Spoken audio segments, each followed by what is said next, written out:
తిరుమలపై నల్లరాయి తప్ప ఇంకేమీ లేదని, దాన్ని పెకిలిస్తామని మాట్లాడిన భూమాన కరుణాకర్ రెడ్డి హిందూ ధర్మం, టీటీడీ గురించి మాట్లాడడం భక్తుల మనోభావాలను దెబ్బతీయడమేనని ఎమ్మెల్యే టీటీడీ బోర్డు సభ్యుడు ఎంఎస్ రాజు ధ్వజమెత్తారు.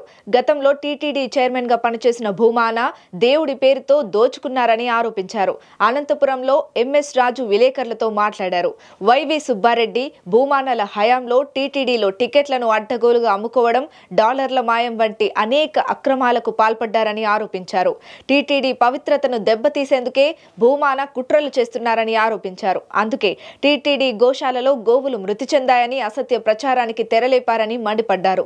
గోశాలలో ఆవులు చనిపోయాయని నిరూపిస్తే తాను బోర్డు సభ్యత్వానికి, ఎమ్మెల్యే పదవికి రాజీనామా చేస్తా అని, నిరూపించకపోతే రాజకీయ సన్యాసం చేస్తావా అని భూమానకు ఎమ్మెల్యే రాజు సవాల్ విసిరారు. నిన్నటి రోజు టీటీడీ మాజీ చైర్మన్, వైఎస్ఆర్సీపీ మాజీ శాసనసభ్యుడు భూమన కరుణాకర్ రెడ్డి గారు ప్రెస్ మీట్ పెట్టి టీటీడీని అప్రతిష్ట పాలు చేసే విధంగా, ప్రపంచవ్యాప్తంగా ఉన్న శ్రీవారి భక్తుల్ని అయోమయంలో పడేసే విధంగా, మతాలని రెచ్చగొట్టే విధంగా తీవ్ర వ్యాఖ్యలు చేయడం జరిగింది.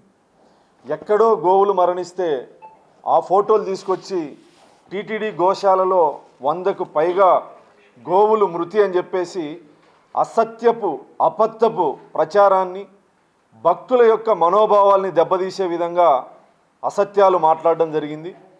కరుణాకర్ రెడ్డి గారు కూటమి ప్రభుత్వం ఏర్పడిన తర్వాత, గౌరవ ముఖ్యమంత్రి చంద్రబాబు నాయుడు గారు ముఖ్యమంత్రి అయిన తర్వాత టీటీడీ ప్రతిష్టని పెంచే విధంగా చర్యలు తీసుకోవడం జరిగింది.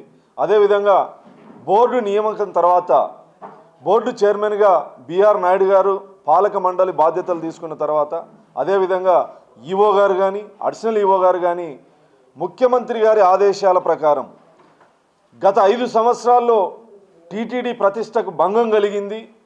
భక్తులు చీదరించుకునే విధంగా గత 5 సంవత్సరాలు వైఎస్ఆర్ కాంగ్రెస్ పార్టీ, భూమన కరుణాకర్ రెడ్డి గారు కానీ, సుబ్బారెడ్డి గారు కానీ చైర్మన్గా ఉన్నప్పుడు టీటీడీని ఆదాయ వనరుగా మార్చినటువంటి దుర్మార్గులు ఎవరైనా ఉన్నారంటే అది వైఎస్ఆర్ కాంగ్రెస్ పార్టీ చైర్మన్లు ఇద్దరు. అదేవిధంగా అప్పటి ధర్మారెడ్డి ఈవోగా ఉన్నప్పుడు కూడా అనేక అవకతవకలు, కుంభకోణాలు, డాలర్లు మాయం, అదేవిధంగా టికెట్లని కోట్ల రూపాయలకి టికెట్లని గత 5 సంవత్సరాలు అమ్ముకోవడం జరిగింది. టీటీడీని ఆధ్యాత్మిక కేంద్రంగా కానీ, లేదా ప్రపంచవ్యాప్తంగా అత్యధిక శాతం కొలిసే వెంకటేశ్వర స్వామి భక్తుల నమ్మకాల్ని అమ్ముకునే విధంగా వ్యవహరించినటువంటి దుర్మార్గుడు మాజీ టీటీడీ చైర్మన్ భూమన కరుణాకర్ రెడ్డి గారు.